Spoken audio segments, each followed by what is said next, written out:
Yo, what's good? Balik lagi bersama saya Christopher di channel Kalsa Gadget. Dan hari ini seperti biasa kita akan mereview sebuah laptop dengan sejujur-jujurnya tanpa di-endorse oleh brand manapun.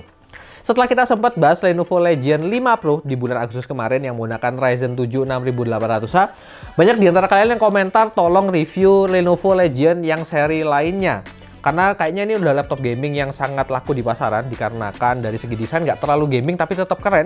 Kemudian performanya bisa diandalkan dan terakhir untuk harganya ini masih cukup kompetitif juga. Dan hari ini akhirnya kita udah kedatangan Lenovo Legion 5i 15i-AH7H menggunakan Intel Core i7 12700H dan juga RTX 3060. Dan sedikit bocoran, kalau dia harganya ini kira-kira beda sekitar 2 atau 3 jutaan lebih murah dibandingkan harga launchingnya Lenovo Legion 5 Pro di generasi sebelumnya. Tapi performanya masih lebih kenceng yang ini. Jadi udah penasaran, langsung aja kita tonton b-rollnya terlebih dahulu.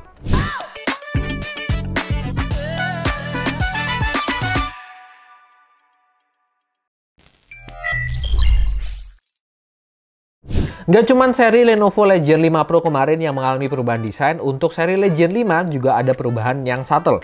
Bagian exosportnya sekarang lebih simpel, nggak pakai bumper plastik di luar bodinya lagi, kemudian bagian belakangnya juga yang dulunya tuh flat, sekarang ada bagian menjorok di bagian tengahnya tempatnya I/O ports. Jadi kayak desainnya Legion 5 Pro yang ada di generasi 6 kemarin. Lubang udara di bagian bawah juga sekarang bentuknya persegi panjang, jadi bukan bulat-bulat lagi. Dan untuk bagian sudut-sudut laptop ini sekarang jadi lebih curve dan tumpul dibandingkan generasi sebelumnya yang terlihat lebih bersudut. Tapi secara umum bahasa desainnya tuh masih mirip dengan Lenovo yang sebelum-sebelumnya, yaitu tampilan yang simpel dan elegan, serta keyboard yang feel-nya nyaman dan dilengkapi dengan backlit RGB yang cakep banget. Untuk dimensi laptop ini di 35,8 x 26,2 cm dengan ketebalan 1,99 cm dan bobot di sekitar 2,4 kg. Kita lanjut ke bagian layarnya, dia menggunakan 15,6 inch 2K WQHD 2560 x 1440 pixel, aspek rasionya 16:9, tapi tersedia juga untuk varian lainnya itu dengan layar yang Full HD maupun yang Full HD+. Sementara untuk panelnya menggunakan IPS, lalu ada color gamut di 100% sRGB. Tingkat kecerdasan layarnya ada di 300 nits, tapi waktu kita tes menggunakan display SDR test, dia cuma bisa ngebaca sampai di 270 nits aja. Refresh rate layarnya sudah 165 Hz dan dilengkapi dengan teknologi Dolby Vision serta NVIDIA G-Sync. Untuk portnya di sini kalian diberikan yang lengkap banget, di mana ada 3 buah USB Type-C dan salah satunya yang ada di sebelah kiri itu merupakan Thunderbolt 4 juga yang udah support tuh data transfer, DisplayPort dan juga power delivery, dan ini adalah footage lengkapnya.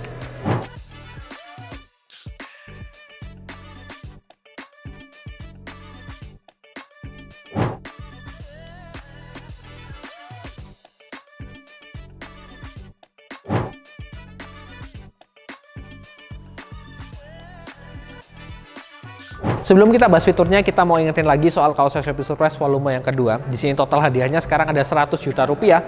Dan hadiah utamanya termasuk juga ada 2 buah motor di panggung sebelah sana, ada Yamaha Mio M3 dan juga Yamaha R15. Cara ikutannya gampang aja, kalian silahkan langsung belanja di Kalsa. Setiap lipatan Rp500.000 kalian dapatkan 1 buah kupon undian. Jadi semakin banyak kalian belanja, semakin besar juga kesempatan kalian untuk menang. Kalsa Shopping Surprise volume kedua hadir memberikan surprise di setiap pembelian barang Anda. Dapatkan grand prize Yamaha R15 and Mio M3. Total hadiah hingga ratusan juta rupiah loh. Shopping di Kalsa dapat surprise, dapat hadiah.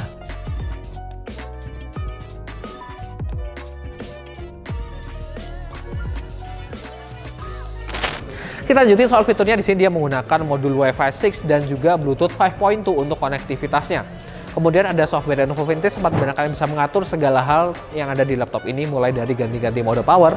Kalian bisa juga overclocking GPU-nya, dan ada settingan overdrive ini untuk kalian menambah cepat response time dari layarnya sendiri. Kemudian ada juga settingan untuk rapid charge, di mana kalian bisa mempercepat waktu dalam pengisian daya dari baterai di laptop ini.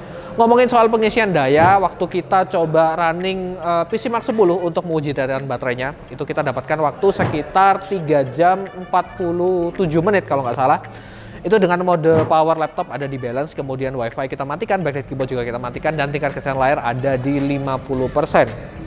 Jadi ini sebenarnya masih cukup normal kalau kita bandingkan sama laptop-laptop gaming yang ada di kelasnya, terutama yang menggunakan prosesor baru yaitu Intel generasi ke-12. Dan ini webcamnya dengan 1080 pixel dan 30 fps, untuk kualitasnya sedikit kelihatan agak banyak noise gitu ya. Karena mungkin ini ditampilkan di layar 2K. Tapi untuk hasil gambarnya sendiri bisa dibilang cukup jernih, untuk tone kulitnya juga masih cukup sesuai. Kemudian di sini kan disediakan juga untuk e-shutter webcam, yaitu di bagian kanan sini. Kalau kalian geser langsung nggak akan ngedetect, dan butuh beberapa detik juga untuk dia bisa menyala lagi. Jadi good. Untuk opsi update-nya di sini benar-benar lengkap banget, dimana untuk RAM-nya semuanya terpasang di slot SODIMM, jadi kalian masih bisa upgrade, dan ada satu slot M.2 lagi yang bisa kalian pasang SSD hingga 1 TB, dan ini adalah footage lengkapnya.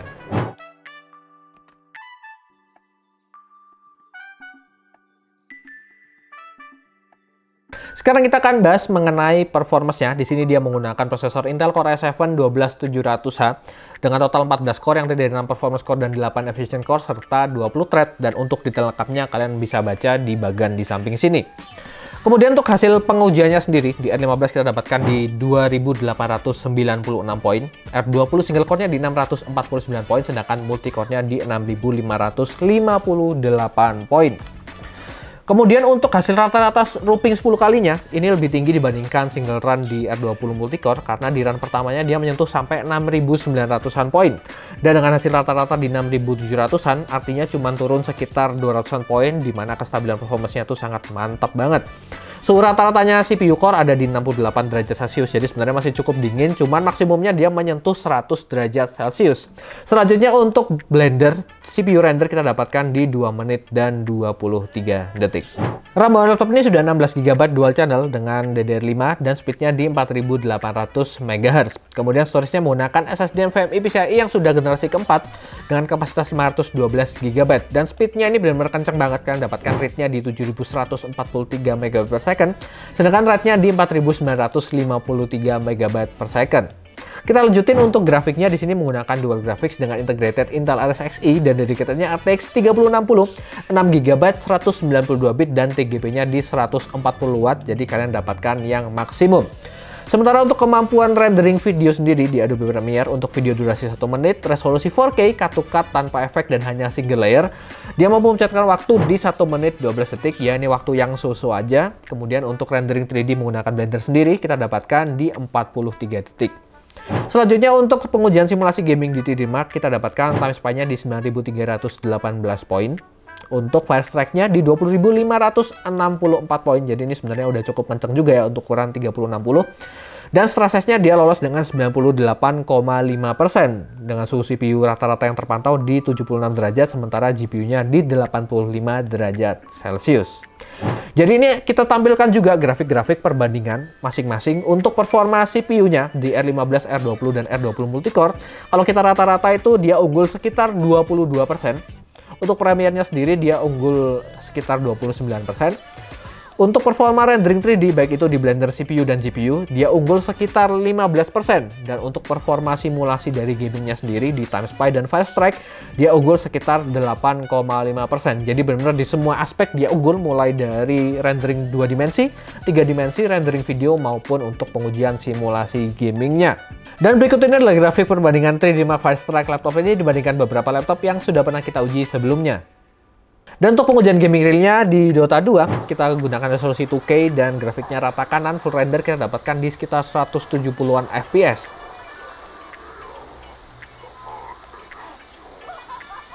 CSGO 2K High di 150 sampai 180-an FPS.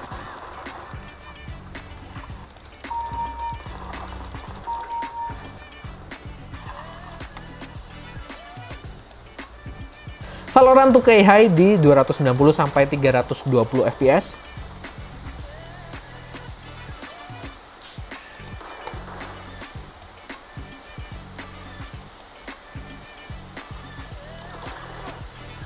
Far Cry 6 2K Ultra di 60-an FPS.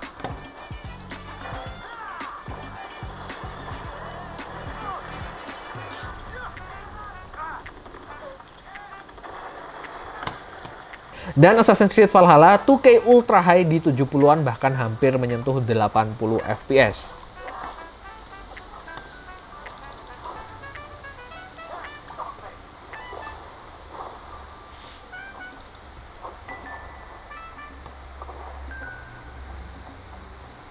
Kesimpulannya untuk performance Lenovo Legion 5i kali ini sebenarnya masih sama seperti ciri khas Lenovo Legion pada umumnya, di mana dia nggak terlalu menonjol di satu bidang, tapi lebih merata dengan kestabilan performance yang baik. Kalau dari game e-sportnya tuh sangat kenceng-kenceng banget, kemudian game AAA juga masih stabil di atas 60-an FPS. Sedangkan dari performance produktivitas dia itu masih ada di tengah-tengah untuk rendering video maupun rendering 3D. Jadi nggak terlalu kenceng, tapi nggak termasuk yang lambat juga. Tapi kestabilan performance-nya sangat bisa kalian andalkan. Nah, dari harganya sendiri nih, harganya sangat menarik di mana dia ada di 24,5 sampai 25,5 juta rupiah. Kalau kita bandingin sama Lenovo Legion 5i Pro yang meluncur di pertengahan tahun 2021 kemarin, yaitu pada generasi sebelumnya ya tentu aja, itu harganya itu ada di 28 jutaan waktu pertama kali muncul. Jadi ini masih kalian bisa hemat 2,5 sampai 3,5 juta rupiah dengan menaruhkan performance yang lebih kencang sekitar 11-an sampai 20-an% dibandingkan seri tersebut. Nah, karena itu kita bisa berikan skor total kira-kira kayak gini, dan setelah kita bagi 5 kita dapatkan di 8 poin. Segitu aja review kita kali ini. Terima kasih buat kalian semua yang sudah nonton. Jangan lupa like dan juga subscribe untuk membantu channel kita lebih berkembang lagi. Kalau punya pertanyaan langsung aja tuliskan di kolom komentar di bawah. Dan semua link sosial media kita ada di kolom deskripsi, silahkan kalian cek. Untuk kalian yang butuh belanja keperluan IT mulai dari laptop ataupun peripheral lainnya, langsung aja main ke toko kita di Jalan Majen Panjaitan nomor 6 Malang. Cabang kita juga ada di Mall Olympic Garden, tepatnya di area sebelah food court. Segitu aja, saya Christopher. See you on the next video.